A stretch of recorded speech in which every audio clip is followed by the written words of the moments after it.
Hello friends, स्वागत है आपका भारद्वाज क्लासेस में। My self Gyanendra. और जैसा कि फ्रेंड्स मैं पार्ट 1 अन्य जनजातीय आंदोलन 1757 से 1858 के मध्य के आंदोलन, जो जनजातीय आंदोलन हुआ करते थे उन पे डिस्कस किया था। लेकिन वो जन आंदोलन थे, लेकिन कुछ आंदोलन हमने छोड़ दिए थे। हमने बोला था पार्ट 2 में उनको हम कवर करेंगे, क्योंकि पहला वीडियो काफ़ी लंबा हो रहा था, तब भी शायद 30 से 35 मिनट का वो हो गया। देखिए, जीएस पढ़ने के लिए वीडियोस लंबे तो होंगे और आपको पेशेंस रखना पड़ेगा, ठीक है। तो हम लोग अगले आगे जो और विद्रोह हैं उनकी तरफ बढ़ते हैं और उन पे डिस्कस करते हैं। तो देखिए, अगला विद्रोह है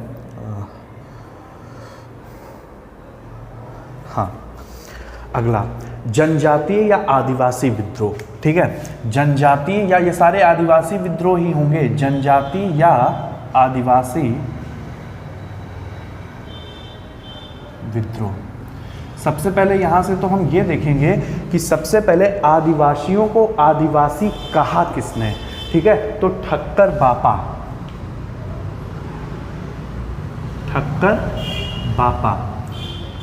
बापा ने सबसे पहले आदिवासियों को आदिवासी नाम दिया, ठीक है।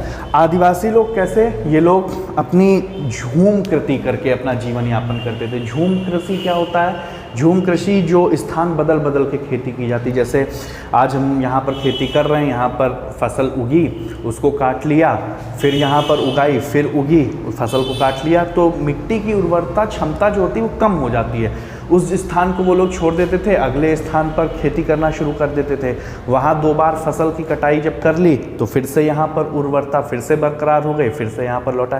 तो झूम खेती इसी को कहते हैं। तो ये स्थान बदल बदल करके खेती किया करते थे।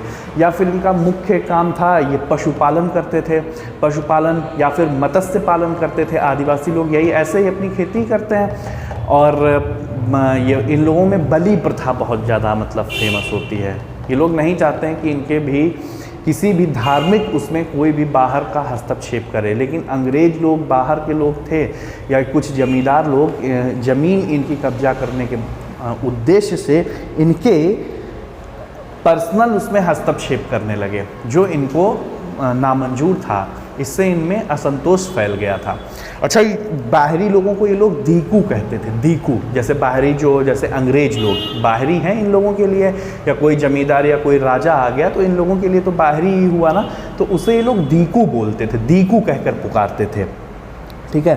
तो ठक्कर बापा ने इनको आदिवासी नाम दिया। कुंवर सुरेश सिंह ने इनके आंदोलन को 3 वर्गों में, 3 चरणों में बांट दिया। कुंवर सुरेश सिंह, इन्होंने इनको 3 चरण में बांटा, पहला, दूसरा और तीसरा। 3 चरणों में इन्होंने इनके आंदोलन को विभाजित कर दिया।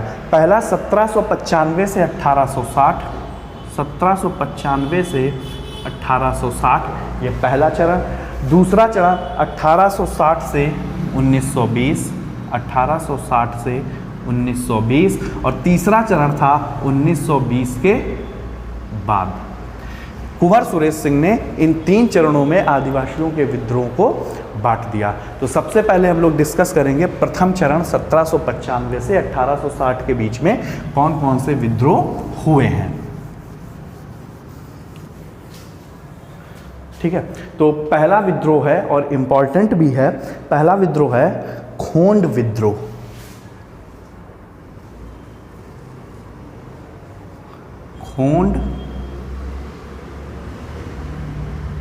खोंड विद्रोह, ठीक है। ये उड़ीसा के निकटवर्ती प्रदेशों में, कहाँ खोंड विद्रोह कहाँ फैला? उड़ीसा के निकटवर्ती क्षेत्रों में ये फैला। और इनमें एक प्रचलित प्रथा थी, नरबली प्रथा मौर्या। क्या? नरबली प्रथा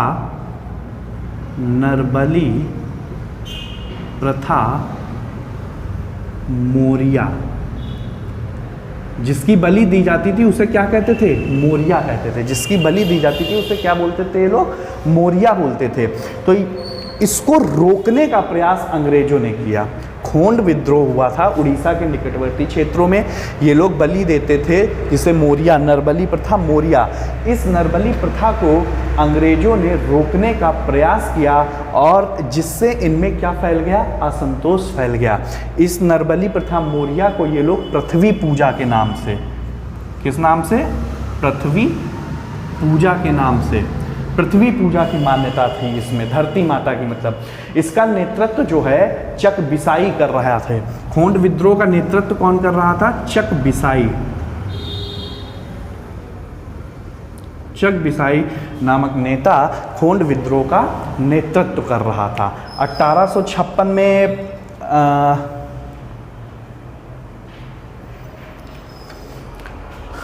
1856 में ये विद्रोह को दबाने की कोशिश की गई। ये विद्रोह जब खत्म हुआ तो 1856 में एक दूसरा विद्रोह स्टार्ट हुआ। वो किसने शुरू किया था, देखिएगा 1856 में राधा कृष्ण दंड सेना के नेतृत्व में सवार आंदोलन शुरू हुआ। कौन सा, सवार आंदोलन। ये भी यहीं उड़ीसा में ही शुरू हुआ, सवार आंदोलन।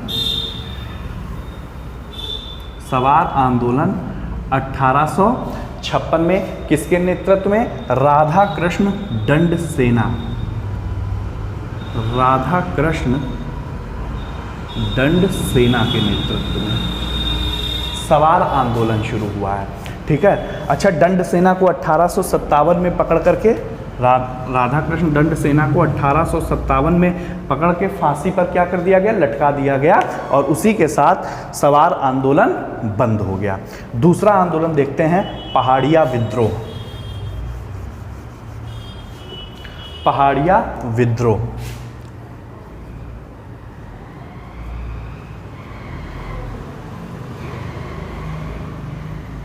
पहाड़िया विद्रोह।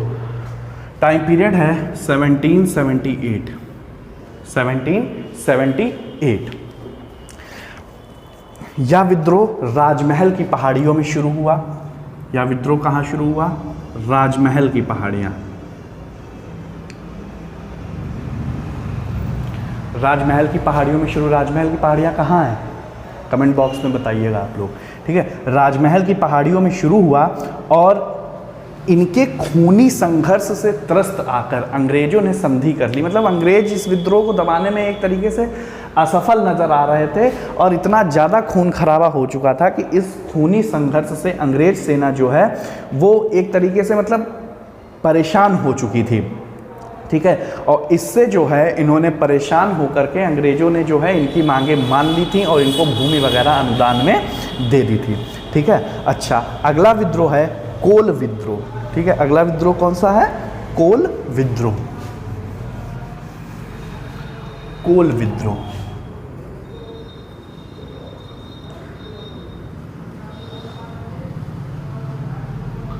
कोल विद्रोह टाइम पीरियड है 1831 से 1839 और आगे फिर ये विद्रोह बंद हुआ। आगे फिर 1844 से 1848। हमने आपको बताया ना कि कुछ विद्रोह ऐसे होते थे कि ख़त्म हो जाते थे, फिर कोई नया नेता आता था और उस विद्रोह को दोबारा से स्टार्ट कर देता था। तो कोल विद्रोह, ये कोल विद्रोह छोटा नागपुर क्षेत्र, कहाँ, छोटा नागपुर क्षेत्र में सबसे ज़्यादा फैला। ठीक है, और इसका जो नेतृत्व है ये कुछ जनजातियां थीं, उनके द्वारा ये नेतृत्व करता, इस पर कोई मेन नहीं, कुछ जनजातियां थीं जिनके द्वारा इसको चलाया जा रहा था। जैसे कि आपके मुंडा, उराव जनजाति, हो जनजाति, महाली जनजाति, जो इस विद्रोह में शामिल थीं। होता क्या था, ये लोग चावल की नशीली शराब बनाते थे। ठीक है, चावल की नशीली शराब बनाते थे जिन पे सरकार ने टैक्स लगा दिया था कि अब मुझको टैक्स चाहिए, जिससे ये लोग नाराज़ हुए और इन लोगों ने सरकार या ब्रिटिश के विरुद्ध क्या कर दिया, अंग्रेजों के विरुद्ध विद्रोह कर दिया।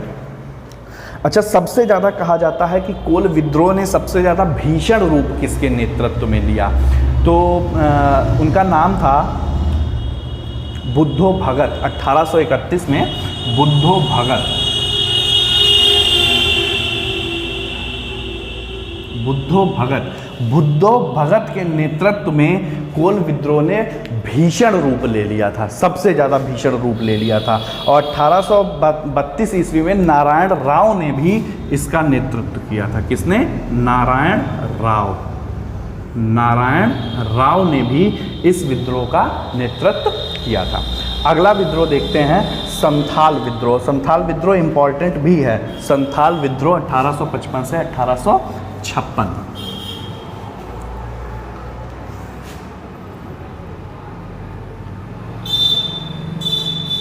संथाल विद्रोह 1855 से 1856। संथाल विद्रोह, ठीक है। इस विद्रोह को हुल आंदोलन भी कहा जाता है। संथाल विद्रोह को और किस नाम से जानते हैं? हुल आंदोलन। हुल आंदोलन के नाम से भी संथाल विद्रोह को जाना जाता है। इसका नेतृत्व सिद्धू और कान्हू नामक दो नेता कर रहे थे। कौन? सिद्धू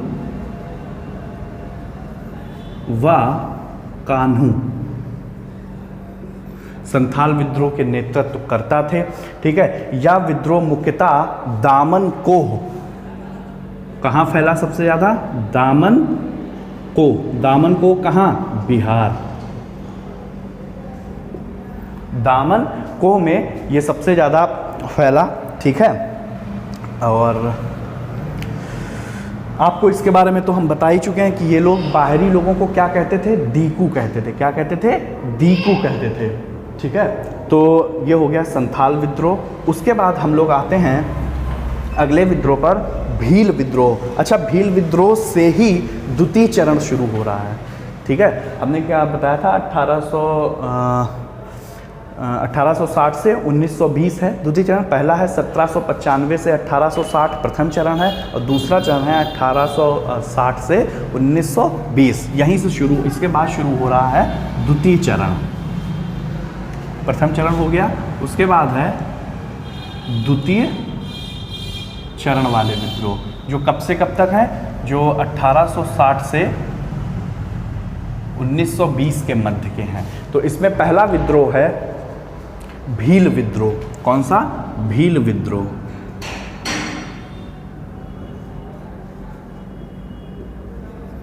भील विद्रोह ये 1913 से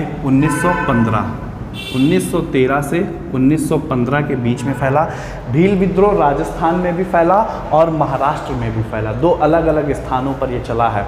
राजस्थान के बसवारा जिले में, ठीक है, राजस्थान के बसवारा में ये सबसे ज़्यादा फैला, और ये इतना विकराल था कि राजस्थान में इन लोगों ने भील राज्य स्थापित करने तक की कोशिश की। भील राज्य पूरी तरीके से स्थापित करने का प्रयास शुरू हो गया था। ये इतना ज़्यादा विकराल रूप भील विद्रोह ले चुका था, ठीक है।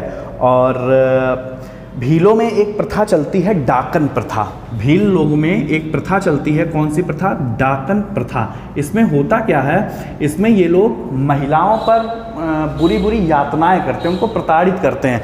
कि डाकन प्रथा मतलब महिलाएं जादूगरनी महिलाएं, या कह देते हैं कि इनके ऊपर चुड़ैल आ गई है। इस तरीके से ये लोग बता करके और उन महिलाओं को प्रताड़ित करते थे और बहुत बुरी तरीके से पीटते थे, या पीटते पीटते उनकी कभी कभी जान भी ले लेते थे। ये इन लोगों में एक प्रथा थी। और भील विद्रोह का नेतृत्व करता दौलत सिंह कर रहा था। कौन कर रहा था? दौलत सिंह, राजस्थान से दौलत सिंह भील विद्रोह का नेतृत्व कर रहा था। और बाद में इसका नेतृत्व श्री गोविंद ने किया। किसने किया? श्री गोविंद।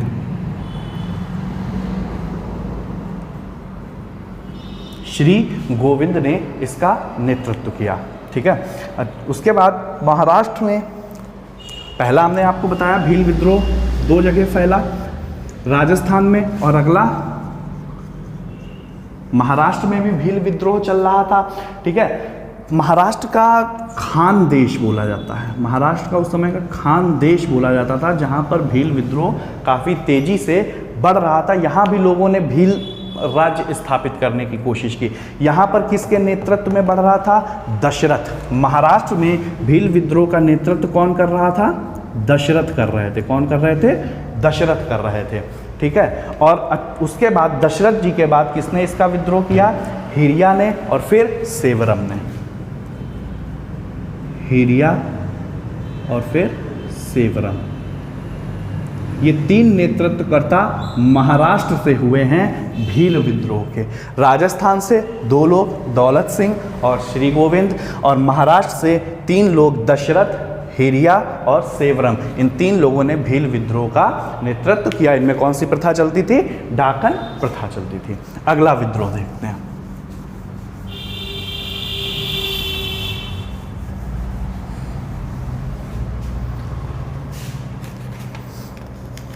अगला विद्रोह है खारवाड़ विद्रोह। खारवाड़, इसमें कुछ भी इंपॉर्टेंट नहीं है, बस खारवाड़ विद्रोह का टाइम पीरियड इंपॉर्टेंट है। खारवाड़ विद्रोह कब? 1870 में। कब? 1870 में। ये क्या था? भू राजस्व के अंतर्गत। भू राजस्व, जो लोग भू राजस्व मतलब टैक्स नहीं दे पाए थे, उनकी जमीन ब्रिटिशर्स ने कब्जा कर ली थी, इसलिए यह विद्रोह हुआ था। तो इसका सिर्फ टाइम पीरियड इंपॉर्टेंट है। खारवाड़ विद्रोह कब हुआ था? 1870 में हुआ था। अगला है नैकदा आंदोलन। नैकदा आंदोलन, ठीक है। ये कब कब फैला? ये 1858 से 1859 और 1868। फिर ये दब गया 1859 में। 1868 में दोबारा से फैला। इसके नेतृत्वकर्ता कौन थे? रूप सिंह व जोरिया भगत। इसके नेतृत्वकर्ता कौन थे? रूप सिंह व जोरिया भगत, ठीक है। ये इसके नेतृत्वकर्ता थे। यह आंदोलन जो है सबसे ज़्यादा मध्य प्रदेश और गुजरात में। कहाँ? मध्य प्रदेश व गुजरात में नैकदा आंदोलन सबसे ज़्यादा फैला, ठीक है। उसके बाद अगला देखते हैं। अगला विद्रोह है मुंडा विद्रोह।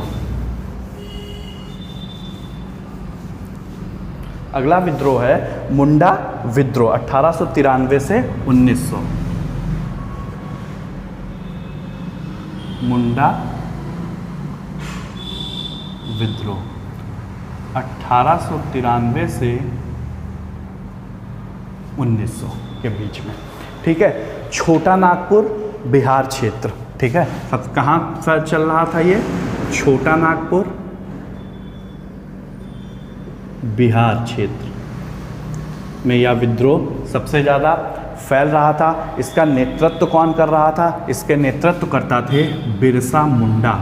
पता है बिरसा मुंडा के बारे में एक खास बात है, खुद को भगवान कहता था। ये जब इसका नेतृत्व संभाला, मुंडा विद्रोह जिसे बोला गया, तो ये ब्रिटिशर्स अंग्रेजों के खिलाफ और जमींदारों के खिलाफ ये विद्रोह था। और ये बिरसा और इस मुंडा विद्रोह में ये लोग हथियार भी रखते थे, हथियारबंद लोग थे।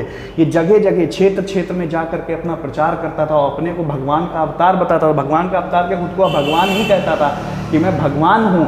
लोग इसको सुनने आते थे, इसकी बातें सुनते थे।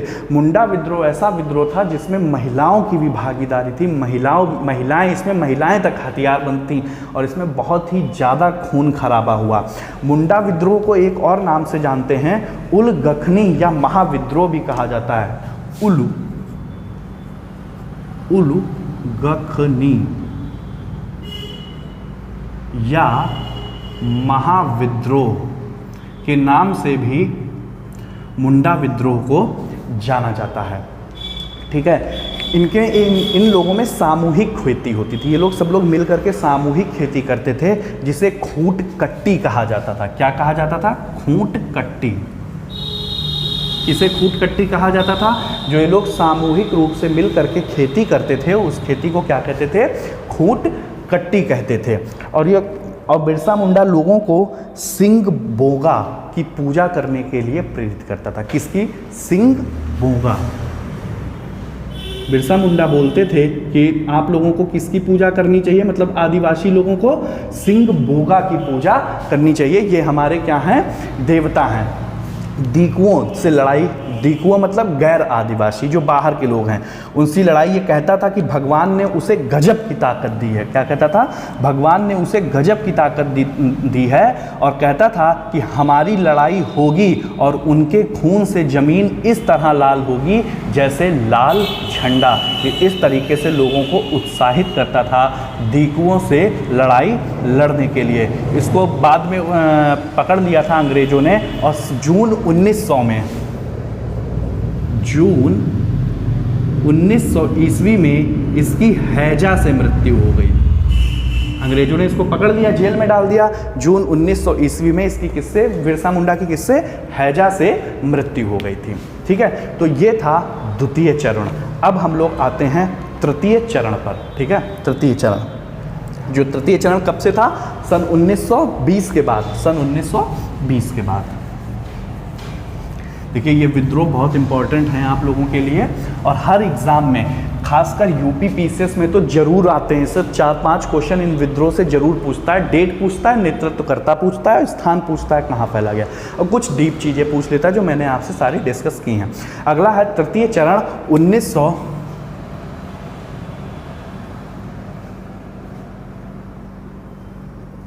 1920 के बाद का तृतीय चरण है। इसमें देखते हैं कौन कौन से विद्रोह हुए हैं। बहुत नहीं, छोटे छोटे हैं। जैसे कि पहला है खासी विद्रोह।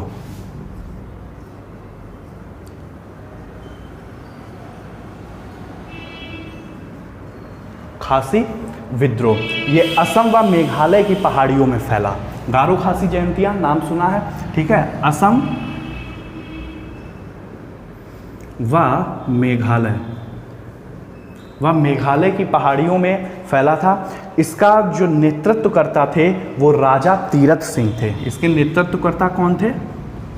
राजा तीरथ सिंह। ये खासी विद्रोह के नेतृत्व करता थे। इसमें हुआ क्या था? इसमें जो ईस्ट इंडिया कंपनी या ब्रिटिशर्स कंपनी जो थी, ईस्ट इंडिया उस समय कहाँ थी? 1920 के बाद में। ठीक है, जो कंपनियां थी ब्रिटिशर्स की, या हम कहें सरकार, कंपनी क्या, सरकार उस समय जो थी वो जंगलों को काट करके वहाँ रोड बना रही थी, जिसका ये लोग विद्रोह कर रहे थे, क्योंकि भाई जंगलों में ये लोग खेती करते थे, जिसका इन लोगों ने विद्रोह किया। ठीक है, और 1833 ईस्वी में इस विद्रोह को पूरी तरीके से कुचल दिया गया था। 1833 से आरंभ था ये विद्रोह, धीरे धीरे आरंभ था, लेकिन 1920 के बाद इसने काफ़ी विकराल रूप धारण कर लिया था। उसके बाद इसको फिर कुचल दिया गया और खासी विद्रोह खत्म हुआ। अगला है अहोम विद्रोह। अगला है अहोम विद्रोह। यह खासकर असम क्षेत्र में फैला। कहाँ?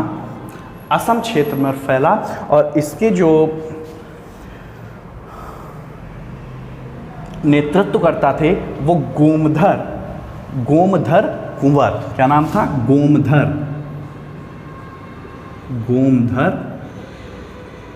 कुंवर अहोम विद्रोह के नेतृत्व करता थे। ठीक है, रूपचंद्र कोनार भी इसमें शामिल थे। रूपचंद्र गोमधर कुंवर तो थे ही, रूपचंद्र कोनार भी अहोम विद्रोह का नेतृत्व कर रहे थे। ठीक है, अगला है रंपा विद्रोह। ठीक है, इंपॉर्टेंट पड़ा। ऐसे तो बहुत विद्रोह हैं, लेकिन हम आपको कुछ इंपॉर्टेंट, वैसे हमने अधिकतर सारे विद्रोह कंप्लीट कर दिए, कोई छोड़ा नहीं है। ठीक है, अगला है रंपा विद्रोह।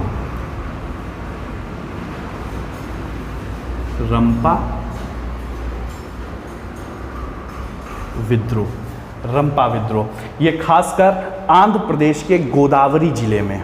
कहाँ? आंध्र प्रदेश के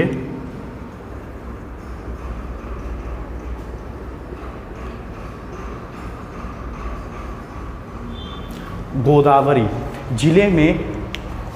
जिले में स्थित, या इसके आसपास या इसके उत्तर में स्थित रंपा में फैला था, इसलिए इसका नाम रंपा विद्रोह दिया गया।